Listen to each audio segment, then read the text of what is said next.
सच्चे पातशाह जी दे चरण परसे। जदों हजूर दे चरनी जहांगीर नूं लगदा वेखिया ते दिल्ली दा आवाम वेख रिहा सी कि गुरु हरगोबिंद साहिब सच्चे पातशाह जी कौन ने जिन्हां दे चरनां ते जहांगीर भी हथ ला रहा है। जेड़ा चंदू चाहुंदा सी कि हजूर दा नरादर कराऊंगा, इन्हां दा सत्कार घट जाएगा, सगों सच्चे पातशाह जी दा मान ते सत्कार होर वधिया। बड़ा दुख लगा उन्होंने, बड़ा वो परेशान होया कि जो मैं सोचदा सा उसदे उल्ट हो रहा है। इत्थे महाराज दिल्ली रहे है, सच्चे पातशाह जी महाराज बादशाह बेनती करके हजूर नूं आगरे लै करके गया। सतगुरु जी आगरे रहे, जहांगीर दे नाल जो जो सतगुरु जी इत्थे वरते है, लम्मा इतिहास है, सब साखियां दा जिक्र आउंदा है। चंदू बहुत कोशिशां कर रहा सी कि सच्चे पातशाह जी महाराज नूं किसे ना किसे तरीके हुण इत्थे ही खत्म कीता जावे, ये वापस पंजाब ना जा सकण। ते जहांगीर दे बहुत तरीकिਆਂ नाल ਕੰਨ भरन लगा, कोई दी पेश ना जांदी वेख, क्योंकि गुरु साहब दे उत्ते होर शरधा बन गई सी जहांगीर दी। फिर उसने शरधा दा पक्ष ही चुनिया। कई शंका करदे हुंदे आ, क्योंकि इतिहास दे साध संगत जी कई इहो जे मोड़ ने, जे उन्हां नूं बरीकी नाल ना वाचिया जावे ते शंकावादियां दा शंका होर वध जांदा। जेड़ा ये चंदू सी उसने एक नजूमी खरीदिया। नजूमी नूं कहा कि बादशाह नूं कह कि तेरे ते 60 सती आई है, जे तेरे वास्ते कोई भजन सिमरन करे तो फिर वो टल सकती है। शंकावादी कहंदे है कि मुसलमान बादशाह कदों हिंदुआं दी 60 सती नूं मन्नण वाला है। साध संगत जी, जे इस्लाम दा इतिहास पढ़ के वेखो, जेड़े राजे महाराजे होए है, इन्हां कोल सारियां व्यवस्था हुंदियां सी। जिथे इन्हां ने अपने राज दरबार अंदर अपने मुसलमान धार्मिक पीर रखे हुंदे सी, काजी रखे हुंदे सी, उत्थे हिंदू नजूमी भी रखे हुंदे सी। जेड़े इन्हां नूं जेड़ा सी ज्योतिष ला करके दसदे सी कि वहमी ते हुंदे ही है बादशाह, वहम ते इन्हां दे अंदरों निकलदा नहीं। वहम तो उहदा ही जांदा जिहड़ा प्रभु दा नाम जपे, जिहड़ा अल्लाह दी बंदगी करे। ते ओह इहदा शाही नजूमी सीगा ते ओहनूं खरीद लिया चंदू ने। ओहदे राही जदों कहा, इहने कहा कि फिर कौन करे, कहंदा बादशाह गुरु हरगोबिंद साहिब तो बड़ा दरवेश होर कौन हो सकदा। ते बादशाह जहांगीर ने सतगुरु जी दे चरनां विच बेनती कीती, महाराज गल आया है। महाराज हस पए। सतगुरु कहंदे आ, बादशाह तेरे ते कानू 60 सती आई है, जिहदे ते आई है ओहदे ते टलेगी नहीं। पर जे तेनू इहो चंगा लगदा है ते असीं ग्वालियर जा रहे हां। ते साध संगत जी, सतगुरु दा सहजे ये मन जाना इहदे च कारण है, क्योंकि ग्वालियर दे विच साध संगत जी ओह पहाड़ी राजे जिन्हां नूं जिंदगी दी कोई आस नहीं रही, सिर च जूआं पईयां होईयां ते खाण नूं रोटी नहीं पूरी मिलदी, कपड़े पाटे है मैले कुचैले, ते ओ मौत मंगदे है, मौत भी नहीं आ रही, पर भगवान नूं आराध रहे है, ईश्वर नूं आराध रहे है कि महाराज हुण तू ही साडी रखिया कर, सानू जीवन दान दे। एक तां उन्हां दीयां पुकारां गुरु हरगोबिंद साहिब सच्चे पातशाह नूं उधर लिजाण वास्ते साध संगत जी कारण बन रही है। दूसरा उत्थों दा जिहड़ा दरोगा है ना, इतिहास ने जिक्र कीता है, वेखो सिक्खी महाराज किनू दे देने, तां भाई निरंकार दी मौज आ ना, मुसलमान है वो। ते अरदासां की करदा है, महाराज मैं पापी पेट दी खातर आगरे नहीं आ सकदा, हे गुरु हरगोबिंद साहिब आप अंतरजामी हो तो मैनू ग्वालियर ही आके दर्शन दिओ। उस दरोगे दी प्रेम दी खिच ने भी सतगुरु नूं मजबूर कीता ते गुरु हरगोबिंद साहिब सहज नाल ही हसदे होए कहंदे ग्वालियर जा रहे हैं।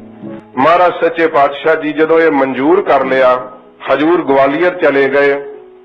ते साध संगत जी चंदू बड़ा खुश होया कि मेरे मन आई हुई है, क्योंकि ग्वालियर एक इहो जिहा किला सी जिथे राजसी कैदियां नूं कैद कीता जांदा सी, जींदा ते अंदर जांदा सी, जिउंदा कोई कैदी बाहर नहीं सी आउंदा, ओहदी लोथ ही बाहर लिया के संस्कारी जांदी सी। तो इस मनोरथ विच ओ समझदा मैं पूरा हो गया, हुण मेरी इच्छा पूरी हुई है, बड़ा खुश होया। गुरु हरगोबिंद साहिब सच्चे पातशाह जी महाराज जदों आगरे वाहिगुरु ग्वालियर गए है, दरोगे नूं पता लगा कि सच्चे पातशाह गुरु हरगोबिंद साहिब आ रहे है, जिन्हां नूं रात दिन याद करदा सी। उसने उस ग्वालियर दे किले दा शंगार कीता, ਜਿਹੜੇ ਅਹਿਲਕਾਰ ਸਨ, ਉਥੋਂ ਦੇ ਕਰਮਚਾਰੀ ਸਨ, ਉਹਨਾਂ ਨੂੰ ਦੱਸਿਆ ਕਿ ਹਜੂਰ ਨੂੰ ਕੈਦੀ ਰੂਪ ਵਿੱਚ ਨਾ ਵੇਖਿਓ, ਸਾਡਾ ਭਲਾ ਕਰਨ ਵਾਸਤੇ ਆ ਰਹੇ ਹੈ। ਸੱਚੇ ਪਾਤਸ਼ਾਹ ਗੁਰੂ ਹਰਗੋਬਿੰਦ ਸਾਹਿਬ ਦਾ ਆਉਣਾ ਸੁਣਿਆ। ਦਰੋਗਾ ਆਪਣੇ ਕਰਮਚਾਰੀਆਂ ਸਮੇਤ ਮਹਾਰਾਜ ਜੀ ਦੇ ਚਰਨੀ ਲੱਗਾ। ਸੱਚੇ ਪਾਤਸ਼ਾਹ ਜੀ ਮਹਾਰਾਜ ਦੇ ਸਾਹਮਣੇ ਬੜੇ ਸੋਹਣੇ ਸੋਹਣੇ ਪਕਵਾਨ ਲਿਆ ਕਰਕੇ ਭੇਟ ਕੀਤੇ। ਹਜੂਰ ਨੇ ਕਿਹਾ, ਤੇਰੀ ਸ਼ਰਧਾ ਸਾਨੂੰ ਪ੍ਰਵਾਨ ਹੈ, ਪਰ ਅਸੀਂ ਇਹ ਤੇਰਾ ਪ੍ਰਸ਼ਾਦ ਨਹੀਂ ਸਕਣਾ। ਮਹਾਰਾਜ ਫਿਰ ਆਪ ਇੱਥੇ ਰਹਿ ਕੇ ਕੀ ਛਕੋਗੇ? ਹਜੂਰ ਕਹਿੰਦੇ, ਸਾਡੇ ਸਿੱਖ ਜੋ ਸਾਨੂੰ ਲਿਆ ਕੇ ਸਿਖਾਉਣਗੇ ਨਾ। ਸਾਧ ਸੰਗਤ ਜੀ, ਉਸ ਸਮੇਂ ਭਾਈ ਬਿਧੀ ਚੰਦ ਜੀ ਮਹਾਰਾਜ ਸੱਚੇ ਪਾਤਸ਼ਾਹ ਜੀ ਦੇ ਕੋਲ ਹੋਰ ਜੋ 3 ਸਿੱਖ ਸਨ, ਗਰੀਬ ਨਵਾਜ਼ ਸੱਚੇ ਪਾਤਸ਼ਾਹ ਜੀ ਦੇ ਵਾਸਤੇ ਉਹ ਦਿਨ ਵਿੱਚ ਮਜ਼ਦੂਰੀ ਕਰਦੇ, ਬਾਹਰ ਜਾ ਕਰਕੇ ਪੱਥਰ ਆਦਿਕ ਕੁੱਟਣ ਦੀ ਮਜ਼ਦੂਰੀ ਕਰਕੇ ਜੋ ਸਿੱਖਾਂ ਨੂੰ ਮਿਹਨਤ ਮਿਲਦੀ, ਉਸ ਮਾਇਆ ਦੀ ਰਸਤ ਲੈ ਕਰਕੇ ਆਪਣੇ ਹੱਥੀਂ ਪ੍ਰਸ਼ਾਦ ਤਿਆਰ ਕਰਕੇ ਗੁਰੂ ਹਰਗੋਬਿੰਦ ਸਾਹਿਬ ਸੱਚੇ ਪਾਤਸ਼ਾਹ ਜੀ ਮਹਾਰਾਜ ਨੂੰ ਛਕਾਉਂਦੇ। ਸਤਿਗੁਰੂ ਜੀ ਸਿੱਖਾਂ ਦੀ ਮਿਹਨਤ ਦਾ ਲੰਗਰ ਛਕਦੇ ਆ। ਗਰੀਬ ਨਵਾਜ਼ ਸਤਿਗੁਰੂ ਜੀ ਨੇ ਉਹ ਸ਼ਾਹੀ ਪਕਵਾਨ ਪ੍ਰਵਾਨ ਨਹੀਂ ਕੀਤੇ। ਇੰਨੀਆਂ ਰਸਤਾਂ ਚੜਨ ਲੱਗੀਆਂ, ਬੇਸ਼ੁਮਾਰ ਉੱਥੇ ਅਵਾਰ ਹੀ ਲੱਗਣ ਲੱਗ ਪਏ, ਵਸਤਰਾਂ ਦੇ, ਮਾਇਆ ਦੇ ਭੇਟਾਵਾਂ ਚੜਨ ਲੱਗ ਪਈਆਂ। ਤੇ ਜਿਸ ਵਕਤ ਇੰਨੀਆਂ ਭੇਟਾਵਾਂ ਆਉਂਦੀਆਂ, ਰਾਜਿਆਂ ਦੀ ਤਾਂ ਜੂਨ ਸੁਧਰ ਗਈ। ਉਹਨਾਂ ਨੂੰ ਨਹਾਉਣ ਨੂੰ ਪਾਣੀ ਮਿਲਣ ਲੱਗਾ, ਪੀਣ ਨੂੰ ਪਾਣੀ ਮਿਲਣ ਲੱਗਾ, ਖਾਣ ਨੂੰ ਜਿਹੜਾ ਸੀ ਪੇਟ ਭਰਵਾਂ ਭੋਜਨ ਮਿਲਣ ਲੱਗਾ। ਤੇ ਨਾਲੇ ਗੁਰੂ ਮਹਾਰਾਜ ਸੱਚੇ ਪਾਤਸ਼ਾਹ ਦੇ ਹਜੂਰ 2 ਵਕਤ ਦੀਵਾਨ ਸਜਦਾ ਹੈ। ਸਵੇਰੇ ਸਤਿਗੁਰੂ ਜੀ ਦੇ ਦਰਸ਼ਨ ਕਰਦੇ ਆ, ਸ਼ਾਮ ਨੂੰ ਮਹਾਰਾਜ ਦਾ ਦਰਸ਼ਨ ਕਰਦੇ ਆ। ਉਹਨਾਂ ਨੂੰ ਤਾਂ ਹਜੂਰ ਦੇ ਆਉਣ ਨਾਲ ਭੁੱਲ ਹੀ ਗਿਆ ਕਿ ਅਸੀਂ ਜੇਲ੍ਹ 'ਚ ਆ। ਉਹ ਕਹਿੰਦੇ, ਸਾਡੇ ਰਾਜ ਦਾ ਵੀ ਸੁੱਖ ਇਹੋ ਜਿਹਾ ਨਹੀਂ ਸੀਗਾ ਜਿਹੋ ਜਿਹਾ ਸੁੱਖ ਸਾਨੂੰ ਇੱਥੇ ਪ੍ਰਾਪਤ ਹੋ ਗਿਆ। ਮਹਾਰਾਜ ਦੇ ਆਉਣ ਦੇ ਨਾਲ ਸਾਧ ਸੰਗਤ ਜੀ ਕਾਇਆ ਹੀ ਪਲਟ ਗਈ ਗਵਾਲੀਅਰ ਦੇ ਕਿਲੇ ਦੀ। ਗਰੀਬ ਨਵਾਜ਼ ਸੱਚੇ ਪਾਤਸ਼ਾਹ ਜੀ ਮਹਾਰਾਜ ਜਦੋਂ ਇੱਥੇ ਰਹਿੰਦਿਆਂ ਹੋਇਆਂ ਹਜੂਰ ਨੂੰ ਸਾਧ ਸੰਗਤ ਜੀ ਤਕਰੀਬਨ ਜੋ 40 ਦਿਨ ਮਿਥੇ ਹੋਏ ਸੀ, ਇਸ ਤੋਂ ਉੱਤੇ ਸਮਾਂ ਹੋ ਰਿਹਾ ਸੀਗਾ। ਤੇ ਜਹਾਂਗੀਰ ਆਪਣੇ ਰਾਜ ਐਸ਼ਵਰ ਦੇ ਅੰਦਰ ਉਸ ਨੂੰ ਇਹ ਗੱਲਾਂ ਵਿਸਰ ਚੁੱਕੀਆਂ ਸੀਗੀਆਂ। ਨਾਲੇ ਚੰਦੂ ਕੁਝ ਨਾ ਕੁਝ ਸਿੱਖ ਪੱਟੀ ਪੜਾਈ ਜਾਂਦਾ ਸੀ ਕਿ ਗੁਰੂ ਸਾਹਿਬ ਉੱਥੇ ਰਹਿਣ ਤੇ ਦੇਸ਼ ਦਾ ਭਲਾ ਰਹੇਗਾ। ਜਹਾਂਗੀਰ ਨੇ ਇਸ ਗੱਲ ਨੂੰ ਚਿਤਾਰਿਆ ਨਹੀਂ। ਤੇ ਇਧਰ ਜਦੋਂ ਪੰਜਾਬ ਇਹ ਖਬਰਾਂ ਪਹੁੰਚੀਆਂ, ਮਾਤਾ ਸਾਹਿਬ ਬੜੇ ਚਿੰਤਾਤੁਰ ਹੋਏ। ਸਿੱਖਾਂ ਦੇ ਮਨ ਅੰਦਰ ਬੜੀ ਫਿਕਰ ਵਾਲੀ ਗੱਲ ਹੋਈ ਕਿ ਮਹਾਰਾਜ ਨੂੰ ਗਵਾਲੀਅਰ ਦੇ ਅੰਦਰ ਨਜ਼ਰਬੰਦ ਕਰ ਲਿਆ। ਬਹੁਤ ਸਾਰੇ ਸਿੱਖ ਦਰਸ਼ਨ ਕਰਨ ਲਈ ਸਾਧ ਸੰਗਤ ਜੀ ਗਵਾਲੀਅਰ ਆਉਂਦੇ। ਹਜੂਰ ਦੇ ਉੱਥੇ ਅੰਦਰ ਹੋਣੇ ਕਰਕੇ ਵੇਖੋ, ਗਵਾਲੀਅਰ ਦੇ ਕਿਲੇ ਦੀਆਂ ਇੱਟਾਂ ਨੂੰ ਕੌਣ ਮੱਥਾ ਟੇਕਦਾ ਸੀ? ਜਦੋਂ ਗੁਰੂ ਹਰਗੋਬਿੰਦ ਸਾਹਿਬ ਜੀ ਅੰਦਰ ਪ੍ਰਵੇਸ਼ ਕਰਕੇ ਉਸ ਗਵਾਲੀਅਰ ਦੇ ਕਿਲੇ ਨੂੰ ਸਿੱਖ ਨਮਸਕਾਰਾਂ ਕਰਦੇ ਆ। ਉਸ ਵੱਡੀ ਪਹਾੜੀ ਤੇ ਬਣੇ ਹੋਏ ਕਿਲੇ ਦੀਆਂ ਪਰਿਕਰਮਾ ਕਰਕੇ ਪੰਜਾਬ ਦੇਸ਼ ਨੂੰ ਵਾਪਸ ਪਰਤ ਜਾਂਦੇ ਆ ਤੇ ਦਿਲ ਵਿੱਚ ਸਧਰਾਂ ਕਰਦੇ ਆ ਕਦੋਂ ਗੁਰੂ ਹਰਗੋਬਿੰਦ ਸਾਹਿਬ ਦੇਸ਼ ਆ ਜਾਣ। ਇਉਂ ਜਦੋਂ ਬਹੁਤ ਜ਼ਿਆਦਾ ਸਿੱਖਾਂ ਅੰਦਰ ਬੇਚੈਨੀ ਵਧੀ, ਮਾਤਾ ਸਾਹਿਬ ਜੀ ਨੇ ਬਾਬਾ ਬੁੱਢਾ ਸਾਹਿਬ ਨੂੰ ਕਿਹਾ ਕਿ ਆਪ ਨੇ ਰਾਏ ਦਿੱਤੀ ਸੀਗੀ, ਜਾਂ ਹੁਣ ਸਾਡੇ ਸਾਹਿਬਜ਼ਾਦੇ ਨੂੰ ਲੈ ਕੇ ਆਓ। ਬਾਬਾ ਬੁੱਢਾ ਸਾਹਿਬ ਨੇ ਕਿਹਾ, ਮਾਤਾ ਜੀ ਤੁਸੀਂ ਧੀਰਜ ਰੱਖੋ, ਗੁਰੂ ਹਰਗੋਬਿੰਦ ਸਾਹਿਬ ਸੱਚੇ ਪਾਤਸ਼ਾਹ ਜੀ ਦੀ ਆਪਣੀ ਮੌਜ ਹੈ, ਸਤਿਗੁਰੂ ਦਾ ਪ੍ਰਤਾਪ ਬਹੁਤ ਵੱਡਾ ਹੋਵੇਗਾ। ਇਉਂ ਬਚਨ ਕਹੇ, ਤੁਹਾਡੀ ਆਗਿਆ ਤੇ ਅਸੀਂ ਜ਼ਰੂਰ ਜਾਂਦੇ ਹਾਂ। ਬਾਬਾ ਬੁੱਢਾ ਸਾਹਿਬ ਜੀ ਸਿੱਖਾਂ ਨੂੰ ਨਾਲ ਲੈ ਕਰਕੇ, ਉਸ ਸਮੇਂ ਜ਼ਿਕਰ ਆਉਂਦਾ ਹੈ ਕਿ ਘੋੜਿਆਂ ਦੇ ਉੱਤੇ ਸਵਾਰ ਹੋ ਕਰਕੇ ਬਹੁਤ ਸਾਰੇ ਸਿੱਖਾਂ ਨੂੰ ਨਾਲ ਲੈ ਕੇ ਬਾਬਾ ਬੁੱਢਾ ਸਾਹਿਬ ਜੀ ਆਏ। ਜਦੋਂ ਮਜਨੂ ਟਿੱਲੇ ਸਥਾਨ ਤੇ ਆ ਕਰਕੇ ਇੱਥੇ ਡੇਰਾ ਕੀਤਾ, ਇਉਂ ਮੰਜ਼ਲ ਦਰ ਮੰਜ਼ਲ ਫਿਰ ਸਾਧ ਸੰਗਤ ਜੀ ਆਗਰੇ ਆਏ। ਆਗਰੇ ਤੋਂ ਅੱਗੇ ਜਦੋਂ ਗਵਾਲੀਅਰ ਪਹੁੰਚੇ ਆ, ਇੱਥੇ ਆ ਕਰਕੇ ਬਾਬਾ ਬੁੱਢਾ ਸਾਹਿਬ ਨੇ ਜਦੋਂ ਉਤਾਰਾ ਕੀਤਾ ਹੈ, ਉਹਨਾਂ ਵੇਖਿਆ ਕਿ ਕੋਈ ਨਾ ਕੋਈ ਹੁਣ ਕਾਰਨ ਜਿਹੜਾ ਉਹ ਤਾਂ ਬਣਾਉਣਾ ਪਊਗਾ ਗੁਰੂ ਮਹਾਰਾਜ ਸੱਚੇ ਪਾਤਸ਼ਾਹ ਜੀ ਦੀ ਰਿਹਾਈ ਵਾਸਤੇ। ਸਾਧ ਸੰਗਤ ਜੀ ਭਾਵੇਂ ਕਰਾਮਾਤ ਵਰਤਣੀ ਕਹਿਰ ਦਾ ਨਾਮ ਹੈ, ਪਰ ਜਦੋਂ ਐਸੇ ਸਿੱਖ ਹੋਣ ਜਿਨ੍ਹਾਂ ਨੂੰ ਆਪਣੀ ਪ੍ਰਭਤਾ ਦੀ ਕੋਈ ਖਾਹਿਸ਼ ਨਾ ਹੋਵੇ, ਉਹ ਸਾਧ ਸੰਗਤ ਜੀ ਜੀਆਂ ਦੇ ਭਲੇ ਵਾਸਤੇ ਇਸ ਚੀਜ਼ ਦੀ ਵਰਤੋਂ ਜ਼ਰੂਰ ਕਰਦੇ ਆ। ਗੁਰੂ ਮਹਾਰਾਜ ਸੱਚੇ ਪਾਤਸ਼ਾਹ ਨੇ ਭਾਵੇਂ ਇਸ ਗੱਲ ਤੇ ਇਤਰਾਜ਼ ਵੀ ਕੀਤਾ, ਕਿਉਂਕਿ ਅੱਗੇ ਆਪ ਸੁਣ ਲਵੋਗੇ, ਜਿਸ ਵਕਤ ਜਹਾਂਗੀਰ ਨੂੰ ਇਹ ਚੇਤਾ ਭੁੱਲਿਆ ਹੋਇਆ ਸੀ ਗੁਰੂ ਹਰਗੋਬਿੰਦ ਸਾਹਿਬ ਸੱਚੇ ਪਾਤਸ਼ਾਹ ਜੀ ਮਹਾਰਾਜ ਗਵਾਲੀਅਰ 'ਚ ਨੇ, ਤੇ ਉਹਨੂੰ ਇਸ ਗੱਲ ਦਾ ਚੇਤਾ ਕਰਾਉਣ ਵਾਸਤੇ ਬਾਬਾ ਬੁੱਢਾ ਸਾਹਿਬ ਨੇ ਫਿਰ ਆਗਿਆ ਕੀਤੀ ਭਾਈ ਜੇਠੇ ਤੇ ਲੰਗਾ ਨੂੰ कि जरा इनू थोड़ा जिहा करामात दा करिश्मा दिखाओ। कहंदे आ कि भाई जेठा ते भाई लंगाह ने फिर शेर बन के दर्शन दिते आ जहांगीर नूं। रात दे सुपने दे अंदर जदों ऐसो दा दृश्य वेखिया, फिर जागिया ते फिर प्रतख शेरां दा दृश्य वेखिया। जान निकलदी आ, आवाजां मारदा, आवाज नहीं दिती जांदी। जदों चीक जे निकली है, अलकार दौड़े आए आ। कहंदे बादशाह सलामत की गल है? कहंदा दो भयानक शेर है, इन्हां नूं मेरे तो परां करो। कहंदे सानू तां किते दिसदे नहीं। कहंदा पाड़ खाणगे, मैनू पासे करो। जदों इउं पहला रात एक करिश्मा होया, बड़ा उहदा मन परेशान सीगा। पीरां फकीरां दे कोलों बथेरियां आयतां पढ़ाईयां, उन्हां बड़ा प्रवासा दिता कि हुण अगली रात कुछ नहीं हुंदा। पर अगली रात फिर इउं जदों शेरां दा होया दर्शन ते फिर ਉਹ डर गया, बड़ा भै भीत होया। वजीर खान नूं पुछदा आ गल है। वजीर खान ने कहा गुरु महाराज सच्चे पातशाह ग्वालियर दे अंदर ने, सिखां दीयां भावनावां ने, हजूर तां भावें अपने मौज विच मगन ने, पर बादशाह तेनू इस गल नूं चेते करना चाहिदा है। गुरु हरगोबिंद साहिब सच्चे पातशाह जी महाराज नूं उथों ग्वालियर तो लियाउणा चाहिदा है। बादशाह ने उसे समय डरदे हुए ने फरमान जारी कीता कि गुरु हरगोबिंद साहिब सच्चे पातशाह जी महाराज नूं बड़े अदब सत्कार नाल ग्वालियर तो लिआंदा जावे। जदों ये बादशाह दा परवाना ग्वालियर पहुंचिया है, दरोगे ने पढ़िया गुरु हरगोबिंद साहिब सच्चे पातशाह महाराज सिखां दे समेत जदों जाण दी तैयारी करन लगे कि 12 पहाड़ी राजे साध संगत जी कुरला उठे, जिन्हां विच भीमचंद दा दादा तारा चंद भी मौजूद सीगा, जिसने गुरु घर नाल धरो कमाया ना। सतगुरु जी दे पार पुकारां दा वेखो इन्हां बदला की चुकाया है। सदा जदों अपने इतिहास नूं आपां वेखांगे वाचांगे, साडे पार पुकारां दे बदले इन्हां ने साध संगत जी सदा ही पंथ दी पिठ विच छुरा ही मारिया है। जिस वक्त गुरु हरगोबिंद साहिब सच्चे पातशाह जी महाराज तुरन दी तैयारी करन लगे, इन्हां ने फिर कुरला के आखिया महाराज जां तां अपने हत्थीं सानू इत्थे मार दिओ, जां महाराज सानू भी नाल लै चलो, तुहाडे तो बिना हुण साडे कोलों जीविया नहीं जाएगा। महाराज असीं फिर उसे ही जून विच डिग जाना है। तुहाडे जाण आउण करके महाराज साडी ये जिंदगी जिहड़ी है जिंदगी रूप विच प्रतीत होण लगी है। उन्हां नूं तरले मारदिआं वेख के महाराज ने ते समय परवाना मोड़ दिता कि जाओ जहांगीर नूं कह दिओ असीं हुण इकल्ले बाहर नहीं आवांगे। जे बादशाह 52 राजिआं नूं भी नाल छड्डे, जिन्ने कैदी आ उन्हां नूं असीं नाल लै के बाहर आवांगे।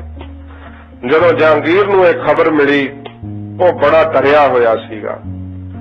कहण लगा कि सारा काम चंदू दा है। जिन्हां कैदियां नूं मैं कदे छड्डना नहीं सी चाहुंदा, वो भी हुण मैनूं छड्डणे पै रहे आ।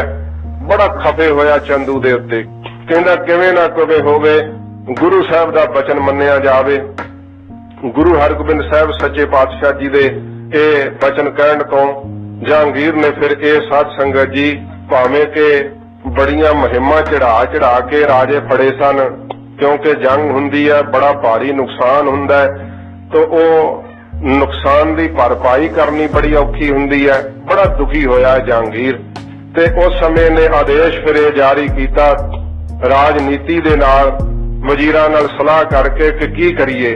उन्हां क्या राय दिती कि ऐं करो गुरु साहब नूं कहो महाराज जिहड़ा तुहाडा पल्ला फड़ बाहर आ जाए उहनूं रिहा कर दांगे ते बाकी जिहड़े है वो अंदर ही रहणगे।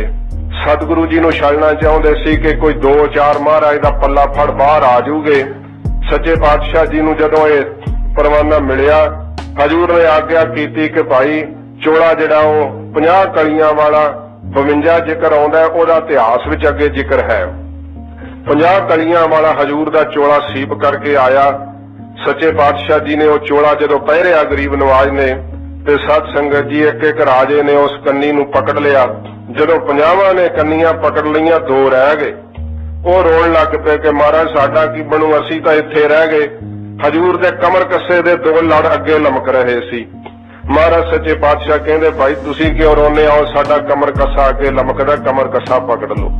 हजूर दे कमर कसे दे दोवें लड़ां नूं उन्हां राजिआं ने पकड़िया ते साध संगत जी 52 राजिआं नूं गुरु हरगोबिंद साहिब सच्चे पातशाह महाराज ग्वालियर दे किले तो ਉਹ ਕਿਲੇ ਦਾ ਸਾਧ ਸੰਗਤ ਜੀ ਛੋਟਾ ਦਰਵਾਜ਼ਾ ਖੋਲਿਆ ਗਿਆ ਸੀਗਾ। ਸੱਚੇ ਪਾਤਸ਼ਾਹ ਜੀ ਮਹਾਰਾਜ ਜਦੋਂ ਲੈ ਕਰਕੇ ਇਹਨਾਂ ਰਾਜਿਆਂ ਨੂੰ ਬਾਹਰ ਆਏ ਆ, ਇਹ 52 ਦੇ 52 ਰਾਜੇ ਇੱਕੇ ਵਾਰ 'ਚ ਸਤਿਗੁਰੂ ਜੀ ਨੇ ਗਵਾਲੀਅਰ ਦੇ ਕਿਲੇ ਤੋਂ ਬਾਹਰ ਲਿਆਂਦੇ, ਜਿਸ ਕਰਕੇ ਸਾਰੇ ਦੇਸ਼ ਦੇ ਅੰਦਰ ਗੁਰੂ ਹਰਗੋਬਿੰਦ ਸਾਹਿਬ ਦਾ ਨਾਮ ਦਾਤਾ ਬੰਦੀ ਛੋੜ ਕਰਕੇ ਪ੍ਰਸਿੱਧ ਹੋਇਆ।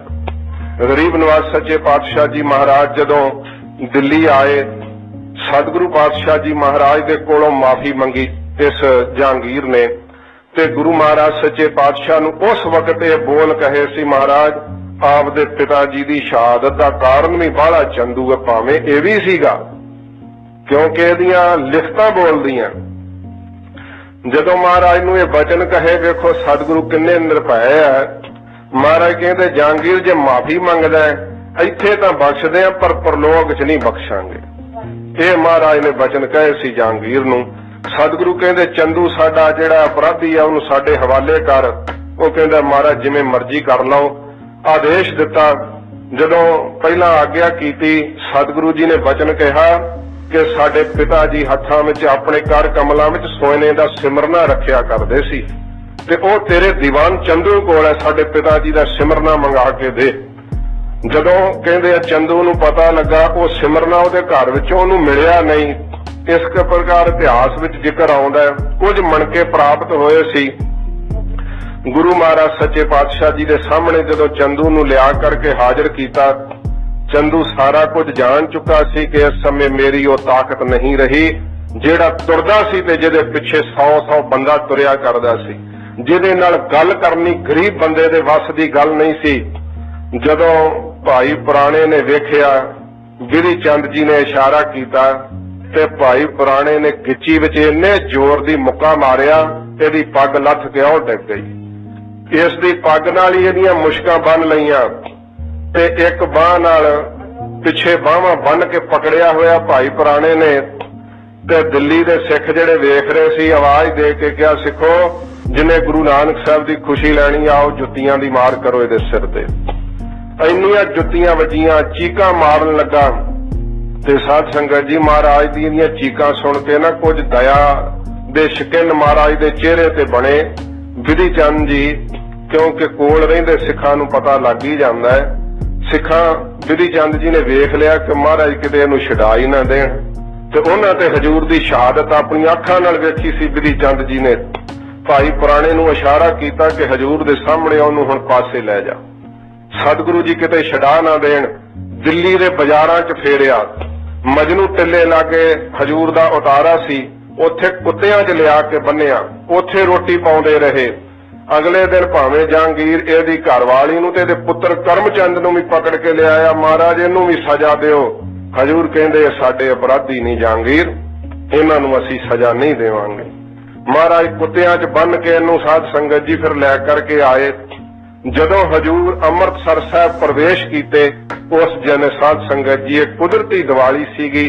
ਬਾਬਾ ਬੁੱਢਾ ਸਾਹਿਬ ਨੇ ਕਿਹਾ, ਸਿੱਖੋ ਗੁਰੂ ਹਰਗੋਬਿੰਦ ਸਾਹਿਬ ਜਿਨ੍ਹਾਂ ਨੂੰ ਇੰਨੀ ਸਦਰ ਨਾਲ ਯਾਦ ਕਰਦੇ ਸੀ, ਜਿਹੜੀਆਂ ਅੰਮ੍ਰਿਤਸਰ ਸਾਹਿਬ ਹਰਮੰਦਰ ਸਾਹਿਬ ਦੇ ਅੰਦਰ ਚੌਂਕੀਆਂ, ਸ਼ਬਦ ਚੌਂਕੀਆਂ ਸਾਧ ਸੰਗਤ ਜੀ ਹੁੰਦੀਆਂ ਅੱਜ ਵੀ, ਇਹ ਵੀ ਬਾਬਾ ਬੁੱਢਾ ਸਾਹਿਬ ਨੇ ਆਰੰਭ ਕੀਤੀਆਂ ਸੀ ਕਿ ਗੁਰਸਿੱਖੋ ਸ਼ਬਦਾਂ ਦਾ ਗਾਇਨ ਕਰੋ, ਸ਼ਬਦ ਦਾ ਆਸਰਾ ਲਵੋ। ਗੁਰੂ ਹਰਗੋਬਿੰਦ ਸਾਹਿਬ ਸੱਚੇ ਪਾਤਸ਼ਾਹ ਮਹਾਰਾਜ ਆਪ ਹੀ ਸਾਡੀ ਫਰਿਆਦ ਸੁਣਨਗੇ। ਉਹ ਸ਼ਬਦ ਚੌਂਕੀਆਂ ਬਾਬਾ ਜੀ ਨੇ ਆਰੰਭ ਕੀਤੀਆਂ ਤੇ ਉਸ ਦਿਨ ਦੀਪਮਾਲਾ ਸਾਧ ਸੰਗਤ ਜੀ ਕੀਤੀ ਗਈ। ਜਿਸ ਦਿਨ ਮਹਾਰਾਜ ਸੱਚੇ ਪਾਤਸ਼ਾਹ ਜੀ ਅੰਮ੍ਰਿਤਸਰ ਸਾਹਿਬ ਆਏ ਤੇ ਇਹ ਦੀਪਾਵਲੀ ਦਾ, ਦੀਪਮਾਲਾ ਦਾ ਪਵਿੱਤਰ ਤਿਉਹਾਰ ਗੁਰੂ ਹਰਗੋਬਿੰਦ ਸਾਹਿਬ ਸੱਚੇ ਪਾਤਸ਼ਾਹ ਨੇ ਉਸ ਦਿਨ ਅੰਮ੍ਰਿਤਸਰ ਸਾਹਿਬ ਚਰਨ ਪਾ ਕੇ ਇਹਨੂੰ ਹੋਰ 4 ਚੰਨ ਲਾਏ। ਤੇ ਸਾਧ ਸੰਗਤ ਜੀ ਇਤਿਹਾਸਕ ਗਵਾਹੀਆਂ ਨੇ, ਮੈਂ ਸੰਖੇਪ ਵਿੱਚ ਹੀ ਹੁਣ ਬੇਨਤੀ ਕਰਾਂਗਾ।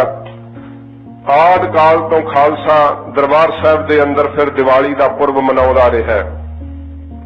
ਸਿੰਘ ਸਾਹਿਬ ਭਾਈ ਮਨੀ ਸਿੰਘ ਸਾਹਿਬ, ਜਿਨ੍ਹਾਂ ਨੂੰ ਮਾਤਾ ਸੁੰਦਰ ਕੌਰ ਜੀ ਨੇ ਸੱਚਖੰਡ ਸ੍ਰੀ ਹਰਿਮੰਦਰ ਸਾਹਿਬ ਜੀ ਦੇ ਹੈੱਡ ਗ੍ਰੰਥੀ ਥਾਪ ਤੇ ਭੇਜਿਆ। ਆਪ ਜੀ ਨੇ ਪੰਥ ਦੀ ਮਹਾਨ ਸੇਵਾ ਕੀਤੀ ਹੈ।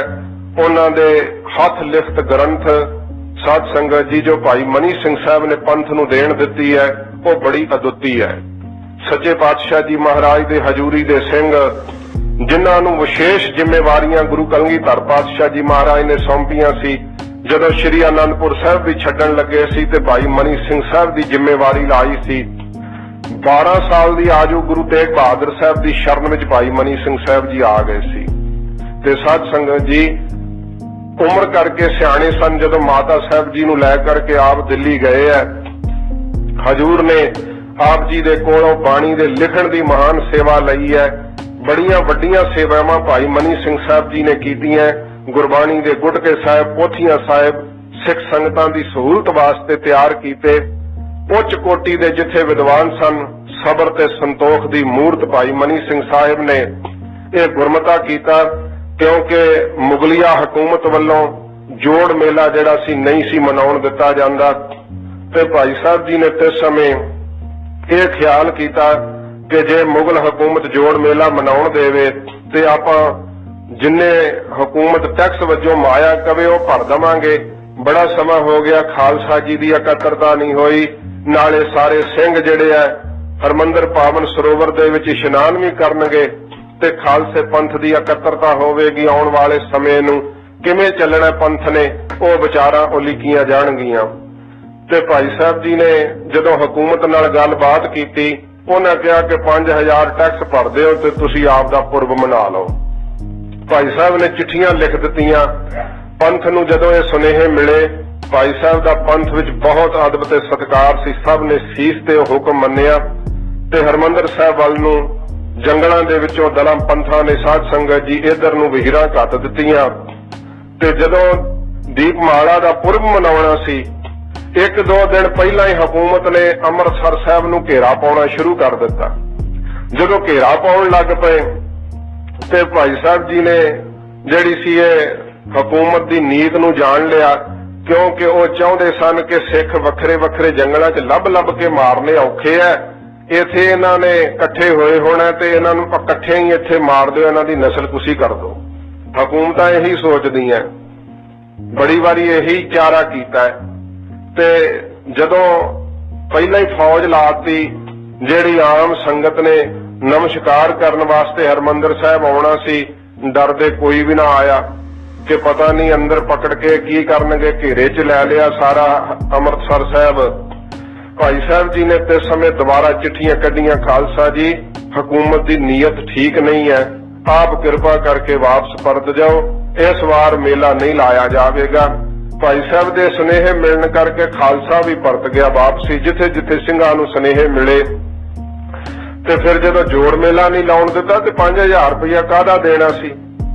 ਇਸ ਸਾਧ ਸੰਗਤ ਜੀ ਦੋਸ਼ ਵਜੋਂ ਕਿ ਸਰਕਾਰ ਦੇ ਖਜ਼ਾਨੇ ਵਿੱਚ ਇਹਨਾਂ ਨੇ ਅਹਿਦ ਕਰਕੇ 5000 ਜਮ੍ਹਾਂ ਨਹੀਂ ਕਰਾਇਆ, ਸਿੰਘ ਸਾਹਿਬ ਭਾਈ ਮਨੀ ਸਿੰਘ ਸਾਹਿਬ ਜੀ ਨੂੰ ਗ੍ਰਿਫਤਾਰ ਕਰ ਲਿਆ ਗਿਆ।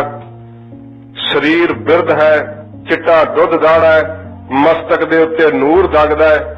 ਭਾਈ ਸਾਹਿਬ ਜੀ ਨੂੰ ਜਦੋਂ ਗ੍ਰਿਫਤਾਰ ਕਰਕੇ ਲਾਹੌਰ ਲਿਆਂਦਾ ਗਿਆ ਤੇ ਸਾਧ ਸੰਗਤ ਜੀ ਕੈਦ ਪਾ ਦਿੱਤਾ। ਭਾਈ ਸਾਹਿਬ ਜੀ ਨੂੰ ਬਹੁਤ ਸਾਰੇ ਯਤਨ ਕੀਤੇ, ਭੁੱਖਿਆਂ ਰੱਖ ਕਰਕੇ, ਹੋਰ ਤਸੀਹੇ ਦੇ ਕੇ ਕਿ ਦੀਨੇ ਇਸਲਾਮ ਕਬੂਲ ਕਰਨ। ਇੱਥੋਂ ਤੱਕ ਜ਼ਿਕਰ ਆਉਂਦਾ ਲਾਹੌਰ ਦੇ ਸਿੱਖਾਂ ਨੇ ਇਕੱਠਿਆਂ ਹੋ ਕੇ ਕਿਹਾ ਸੀ, ਭਾਈ ਸਾਹਿਬ ਜੀ 5000 ਤਾਂ ਕੀ ਅਸੀਂ ਤੁਹਾਡੇ ਬਦਲੇ ਤੋਲ ਕੇ ਸੋਨਾ ਦੇ ਦਾਂਗੇ, ਪਰ ਤੁਹਾਨੂੰ ਸ਼ਹੀਦ ਨਹੀਂ ਹੋਣ ਦੇਵਾਂਗੇ। ਤੇ ਭਾਈ ਸਾਹਿਬ ਜੀ ਨੂੰ ਗੁਰੂ ਕਲਗੀਧਰ ਦੇ ਬਚਨ ਯਾਦ ਨੇ, ਜਦੋਂ ਦਮਦਮਾ ਸਾਹਿਬ ਦੀ ਪਾਵਨ ਧਰਤੀ ਤੇ ਹਜੂਰ ਨੇ ਵਾਕ ਕਹੇ ਸੀ ਕਿ ਭਾਈ ਮਨੀ ਸਿੰਘ ਜੀ ਤੁਸੀਂ ਭਾਵੇਂ ਬਦੇ ਮੁਕਤ ਹੋ, ਪਰ ਪੰਥ ਦੀ ਸੇਵਾ ਜੇ ਤੁਹਾਡੇ ਹਿੱਸੇ ਰਹਿੰਦੀ ਹੈ, ਸਮਾਂ ਆਵੇਗਾ ਤੁਹਾਡਾ ਪੰਥ ਵਾਸਤੇ ਧਰਮ ਵਾਸਤੇ ਬੰਦ ਤਾਂ ਛੁੱਟ ਜਾਏਗਾ, ਪਰ ਤੁਹਾਡੇ ਬ੍ਰਹਮ ਗਿਆਨ ਵਿੱਚ ਕੋਈ ਫਰਕ ਨਹੀਂ ਪਵੇਗਾ। ਇਹ ਮਹਾਰਾਜ ਸੱਚੇ ਪਾਤਸ਼ਾਹ ਦਾ ਵਰਦਾਨ ਸੀਗਾ। ਕੁਝ ਇਤਿਹਾਸਕਾਰਾਂ ਨੇ ਟੂਕਾਂ ਦਿੱਤੀਆਂ ਕਿ ਭਾਈ ਸਾਹਿਬ ਨੂੰ ਸ਼ਰਾਪ ਹੋਇਆ ਸੀ, ਜੇ ਸ਼ਰਾਪ ਹੁੰਦਾ ਫਿਰ ਤਾਂ ਪਹਿਲੇ ਟੱਪ ਤੇ ਚੀਕ ਮਾਰ ਦਿੰਦੇ। ਪਰ ਭਾਈ ਸਾਹਿਬ ਜੀ ਨੂੰ ਜਦੋਂ ਲਾਹੌਰ ਦੇ ਸਿੱਖਾਂ ਨੇ ਬੋਲ ਕਹੇ ਤੇ ਭਾਈ ਸਾਹਿਬ ਜੀ ਨੇ ਜੋ ਬਚਨ ਕਹੇ ਸਨ, ਤਨ ਗੰਦਗੀ ਕੀ ਕੋਠੜੀ ਹਾਰ ਹੀਰਿਆਂ ਕੀ ਖਾਨ, ਜੇ ਸਿਰ ਦਿੱਤਿਆ ਹਰ ਮਿਲੈ ਤਾਂ ਵੀ ਸਸਤਾ ਜਾਨ। ਕਿਹਾ ਖਾਲਸਾ ਜੀ ਤੁਹਾਡੇ ਗਾੜੇ ਪਸੀਨੇ ਦੀ ਕਮਾਈ ਮੈਂ ਜ਼ਾਲਮ ਦੇ ਖਜ਼ਾਨੇ 'ਚ ਨਹੀਂ ਜਾਣ ਦਿਆਂਗਾ। ਸਰੀਰ ਨਾਸ਼ਵੰਤ ਹੈ, ਇੱਕ ਦਿਨ ਮੁੱਕ ਜਾਣਾ। ਪੰਥ ਵਾਸਤੇ ਧਰਮ ਵਾਸਤੇ ਸ਼ਹੀਦ ਹੋਣਾ ਇਹ ਕਿਸੇ ਵਿਰਲੇ ਨੂੰ ਪ੍ਰਾਪਤ ਹੁੰਦਾ ਹੈ ਤੇ ਇਹ ਗੁਰੂ ਕਲਗੀਧਰ ਜੀ ਨੇ ਮੈਨੂੰ ਦਾਤ ਬਖਸ਼ੀ ਹੈ। ਮੇਰਾ ਉਹ ਵਕਤ ਆ ਗਿਆ ਹੈ। ਜਦੋਂ ਭਾਈ ਸਾਹਿਬ ਜੀ ਨੇ ਇਨਕਾਰ ਕਰ ਦਿੱਤਾ ਤੇ ਕਹਿੰਦੇ ਆ ਫਤਵਾ ਦਿੱਤਾ ਗਿਆ कि इन्हां दा बंद छुड़ा दिता जावे। ਗਿਆਨੀ ਗਿਆਨ ਸਿੰਘ जी पंथ प्रकाश विच लिखते हैं, विस्तार बहुत आ पर मैं सूक्ष्म रूप विच बेनती करांगा। लाहौर का नखास चौंक भाई साहब जी का चौंकड़ा लगा होया, लकड़ का टक रख दिता है, जलाद तैयारी विच खड़ा है। हजार लोग वेखण वास्ते आ गए है कि एक काफर ने दीने इस्लाम नूं कबूल नहीं किया, उहदी की हालत होण लगी है। ते साध संगत जी, जदों जलाद ने कहते हैं ना, ਗਿਆਨੀ ਗਿਆਨ ਸਿੰਘ ने लिखिया है कि पहला टापी भाई साहब के गुट ते मारिया, ते भाई साहब ने आप जलाद नूं कहा तू अपने मालक का हुक्म नहीं मन्निया, साडे उंगलियां दे बंद छड्ड के गुट दे उत्ते टप मारिया। कहंदे उस जलाद ने टोका सुट दिता, क्या या खुदाया मैं इस दरवेश नूं नहीं मार सकदा। भाई साहब दे चेहरे वाल वेख के उहदा दिल दहल गया। फिर साध संगत जी, उस जलाद नूं कैद पाया गया। दो सके भरा सन, उन्हां नूं सजाए मौत सुनाई हुई सी। उन्हां दी सजाए मौत माफ कर दिती गई कि जे तुसीं एक सिख नूं उहदा बंद कट के मारोगे तुहानूं सजाए मौत माफ की जाएगी। वो दोहां जलादां ने भाई साहब दा फिर बंद उंगली तो रख के जदों छड़ाउणा शुरू कीता ते पंथ प्रकाश ने जिक्र कीता है, भाई साहब जी चौंकड़े विच सुखमनी साहब दा पाठ आरंभ कर दिता। जदों जलाद ने सज्जी बांह तो उंगली दे पहले पोटे तो रख करके साध संगत जी टुकड़े करने शुरू किए है। भाई साहब दा सज्जा मोढा भी टोके नाल टप दिता गया, पर आप जी ने बाणी दी प्रीत नहीं छड्डी। सच्चे पातशाह जी कहंदे आ, मीन पकड़ फांक्यो और काट्यो, रांद कियो बहु बानी, खंड खंड कर भोजन कीनो, तऊ न बिसरियो पानी। मच्छी दी प्रीत नूं मात पाती सिंह साहब भाई मनी सिंह साहब ने। फिर खब्बी बांह दे बंद वारी वारी छुड़ाए है। भाई साहब सुखमनी साहब दे पाठ विच सुरत जोड़ के पाठ करी जा रहे है। जदों साध संगत जी ਗਿਆਨੀ ਗਿਆਨ ਸਿੰਘ जी ते ऐ लिखिया है कि 20 अष्टपदियां संपूर्ण होईयां सी जदों भाई साहब दा सीस कटिया गया। पर श्रीमान संत ਗਿਆਨੀ गुरबचन सिंह जी महापुरखा ने कथा विच दस्सिया है कि भाई साहब ने उस समय 6 अष्टपदियां संपूर्ण कीतियां सी जदों भाई साहब दा सीस कटिया गया। लत्तां दे बंद छडवाए है। ये कहना बहुत सौखा है साध संगत जी, जिन्हां आपदे शरीर ते सहारिया है, वेखण वालियां वास्ते भी बड़ा औखा सी। ते भाई साहब दे चूड़ियां तक दे बंद जिहड़े सी टप मार के छड़ाए गए। जदों अखीर गले दे उत्ते टप वजिया ते टुकड़े करके भाई साहब दे टोकरे च पा दिते सी, पर बाकी सारियां अष्टपदियां दा पाठ उन्हां टुकड़ियां विचों संपूर्ण होया। गुरमुख रोम रोम हर ध्यावै, ये बचन सत कर दिते सिंह साहब भाई मनी सिंह साहब ने। भाई साहब दी शहादती दीपावली दे पुरब दे संबंध विच होई होवे ते अज सिख कहंदे आ कि दीपमाला दा त्योहार मनाउणा मनमत है, ये जी हिंदुआं दा त्योहार है, ये नहीं मनाउणा चाहिदा।